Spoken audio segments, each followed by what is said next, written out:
Hi, my dear learning enthusiasts. Welcome to Career Climbers. In this video, I'm going to decode the GS4 syllabus, that is Ethics, Integrity and Aptitude. In this video, I'm also going to explain you what is the strategy you must adopt in order to secure good marks, and I will also tell you some resources which you need to refer for this particular paper. The significance of paper I need not to tell, because there are the toppers who secured 150 to 160 marks in this paper. So definitely it would boost, this particular paper would boost your rank. So definitely it is a game changer when it comes to your selection is concerned. So starting with what UPSC assesses through this paper, what UPSC wants to check in this particular paper. Because once if you clear this exam, you are going to become the custodian of the public resources. If you become superintendent of police, you need to uphold the rule of law. And again, you have to work in the conflict-ridden situations. So, and again, you are going to occupy the position of trust and the position of credibility. So that's why UPSC is seeking for ethically competent and morally sound candidates. So that's why they deliberately and with a full of plan, systematic plan, they incorporated this particular paper. And apart from that, what your answers should reflect in this particular paper, your ethical acumen and your moral reasoning should be reflected in your answers. While writing the case studies, you should show your problem solving ability and your attitude towards particular sections that should be reflected in this particular through your answers. That's what UPSC wants to check. If you closely read the syllabus, you can see UPSC wants to check the candidate's attitude and candidate's approach to the issues relating to the integrity, probity in public life, and his problem solving approach, especially when confronted with conflicts in the society. Coming to the first unit of your syllabus, that is Ethics and Human Interface. In this paper, you are going to study the ethics from the human point of view, because humans are the only species in the animal kingdom who is blessed with amazing cranial capacity. Humans can differentiate what is right and what is wrong, right? That's why we are studying ethics and human interface. Coming to the topics prescribed in your syllabus: essence of ethics, determinants and consequences of ethics in human actions. So what is ethics? We should know this. Ethics is basically derived from Greek word ethos. So ethics refer to well-founded standards of right and wrong. Means one should differentiate what is right and what is wrong, or what is correct or what is incorrect, based on the well-founded standards. That's called ethics. That's all about ethics is. And coming to the dimensions of ethics, here you are going to study about ethics in different dimensions, like utilitarianism, like whatever the action you perform or the whatever the decision you take, it should cause greatest good to the greatest number of people and harm to the lesser number of people. That's what utilitarianism theory says. Whereas we have rights approach,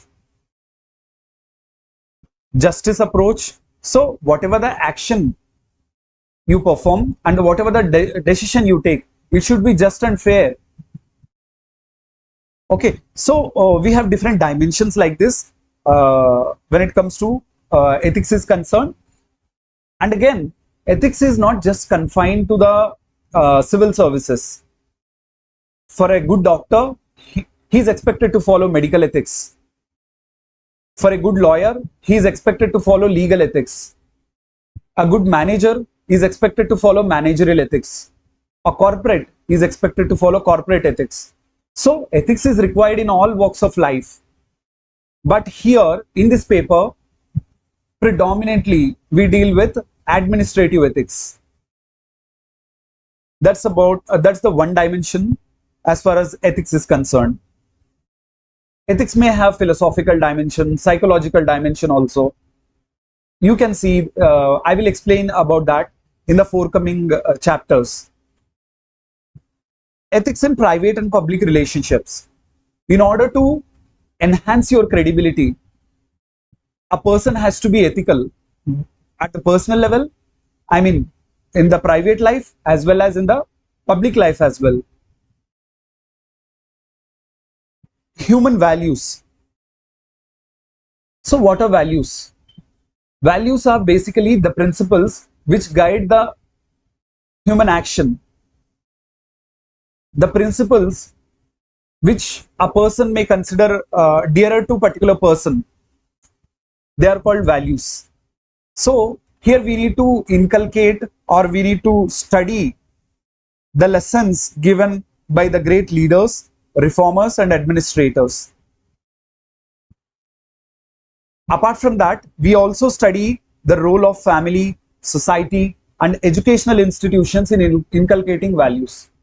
So we are aware of the fact that family is the first educating unit. So we cannot ignore the significance of the socialization. Coming to the next topic, that's attitude. So what is attitude?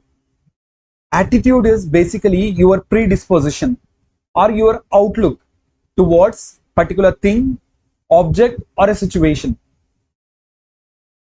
So coming to the structure of the attitude. So the attitude consists of affective component, cognitive component and behavioral component. So these three components constitutes a person's attitude. These components are interconnected and interdependent. I'm going to explain you about all these things in a very deep way in the forthcoming lectures. Attitude, a person's attitudes influence and relation with the thought and behavior of a person, and we are also going to study a moral and political attitude of a person, and social influence and persuasion. See, social influence and persuasion.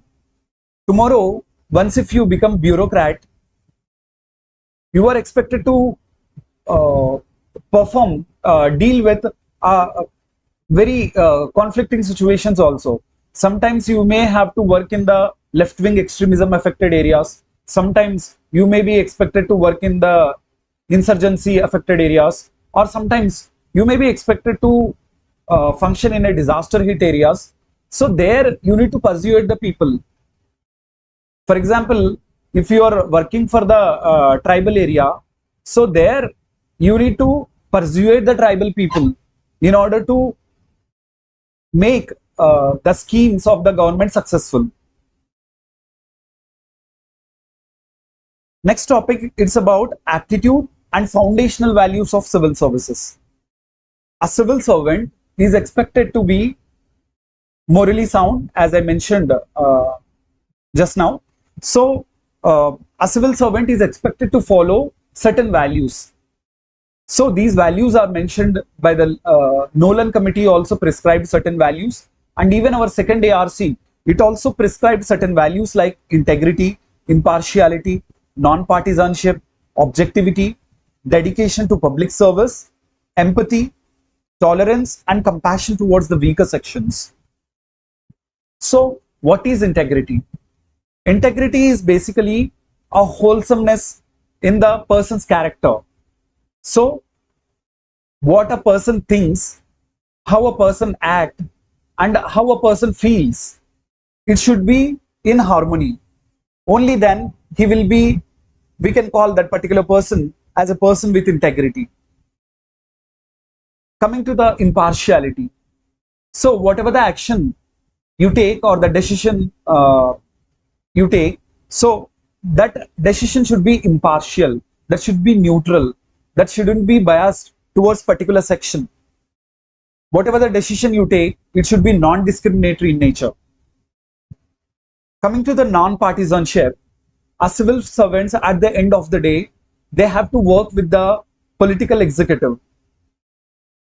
The civil servants are expected to provide impartial advice to the political executive.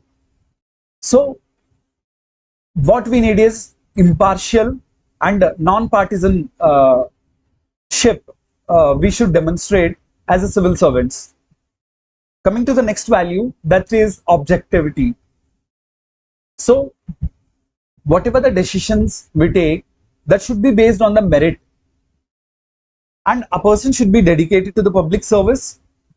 And coming to the empathy, so we need to step into the shoes of the victims or the person concerned.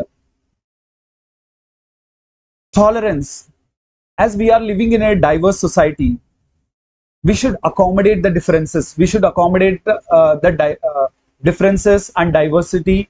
We need to appreciate the diversity. So that's why a person is expected to be tolerant and compassion towards weaker sections. So here weaker sections, they could be from the LGBT community, or they could be persons with disabilities, or they could be manual scavengers, or they could be religious or linguistic minorities. So you should have compassion towards you are expected to have compassion towards the weaker sections. So I also given previous questions in each unit. So it's not practically possible to give all questions. That would make this video very lengthy. So that's why we deliberately kept one question for each unit. So in the forthcoming lectures, anyhow, I'm going to explain you how to frame the answer, and how to, add examples, how to begin with the quotes. I'm going to explain you in the forthcoming lectures. Coming to the next topic, that is emotional intelligence. So a bureaucrat is expected to be emotionally intelligent. For example, आप लोग कल diplomats बन जाते हैं, या नहीं तो आप सुपरिंटेंडेंट ऑफ पुलिस बन जाते हैं, या आईएएस ऑफिसर आप लोग बन जाते हैं. सो आपका each and every word matters. Whatever you utter in that policy formulation and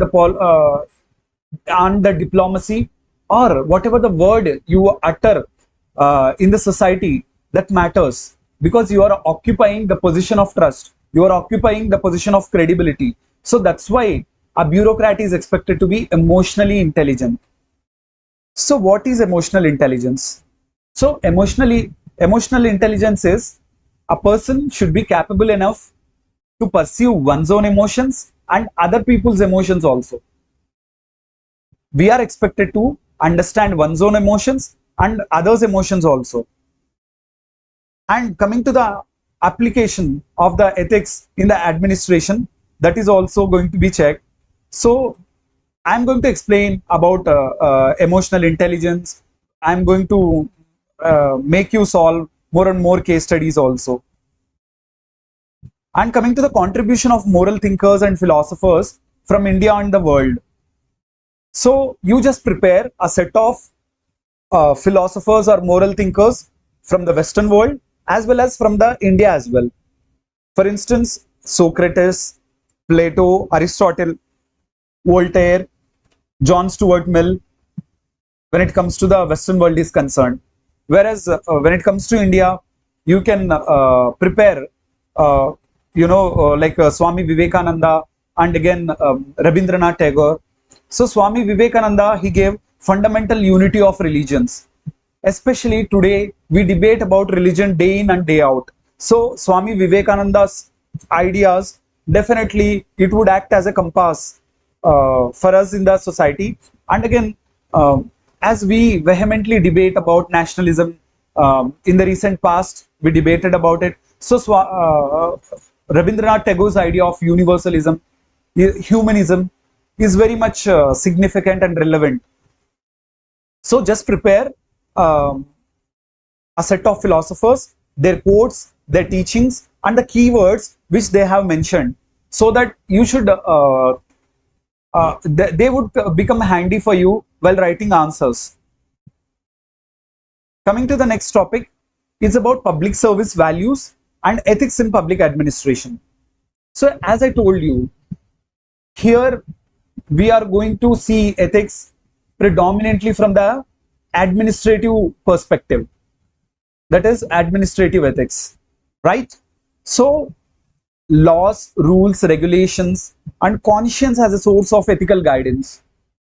As Mahatma Gandhi once said that we should take into account of our conscience before taking any decision. If we are in an ethical dilemma, we should always take into account our conscience. This was said by Mahatma Gandhi. So, and coming to the accountability and ethical governance. So you are expected to be accountable and responsible for your actions. And basically, you need to ensure ethical governance. See, आप लोग GS2 में good governance पढ़ते हैं, ठीक है? So same thing GS2 and GS4 जो governance topics है, जो पेपर 4 का and at the same time GS2 का, so you can interlink, you can use the transparency, accountability, dedication to the service, effectiveness, and equitable distribution of resources and all. Whatever you study in the governance, you can use those topics here, and at the same time whatever you study in the ethics, you can make use of them in the governance part as well. And coming to the ethical issues in international relations, see, today we are living in a world order where there is a violence and the bloodshed in the form of Russia-Ukraine war. So there is a criticism that Russia is violating the UN Charter. If you see our neighborhood, they're Rohingyas, they are stateless people. If you see our neighborhood in the China, where in the Xinjiang province, the Muslims were being targeted. So we have this kind of ethnic strife across the globe. So whenever the world order get affected at the global stage, whenever the peaceful coexistence get affected, be it terrorism, be it our environmental sustainability, whatever the globe climate change is happening, so all these anyhow directly indirectly connected to the ethical issues in international relations. And coming to the corporate governance, this country has witnessed scandals like Satyam scandal, Harshad Mehta's scandal, and recently we are hearing the allegations against Mr. Adani as well. So that's why corporate governance is very much required. Tomorrow, if you become the chairman of TRI, you need to allocate spectrum to particular corporate people. Or if you become secretary of Ministry of Electronics and Information Technology, you need to sometimes you may confront with the Twitter, right?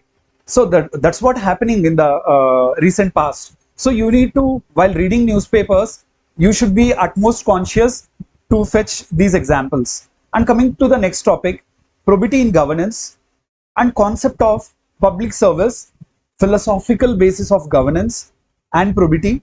So here you need to study right to information also.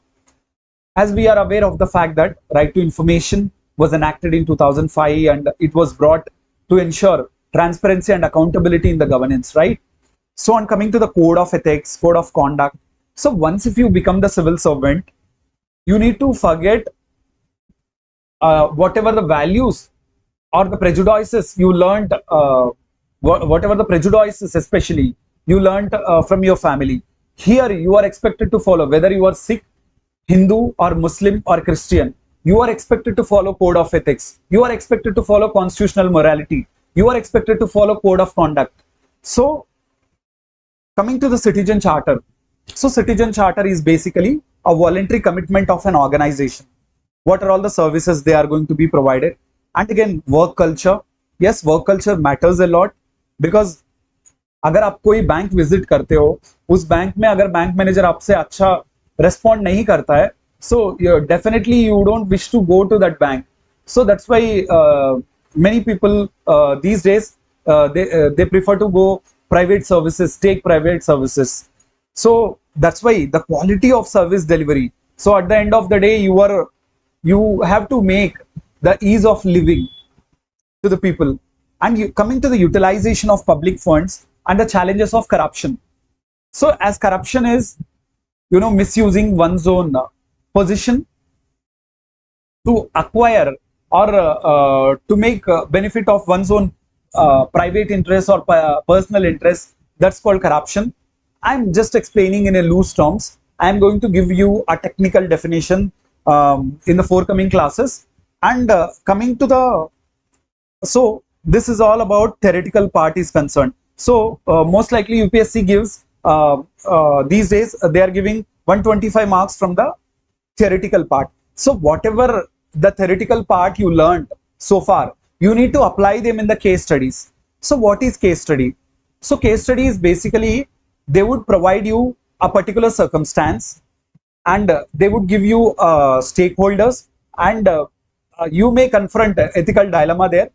There you are expected to answer how you are going to resolve that ethical dilemma with examples, sports, and public service values, code of conduct, and all these you have to use in your case studies.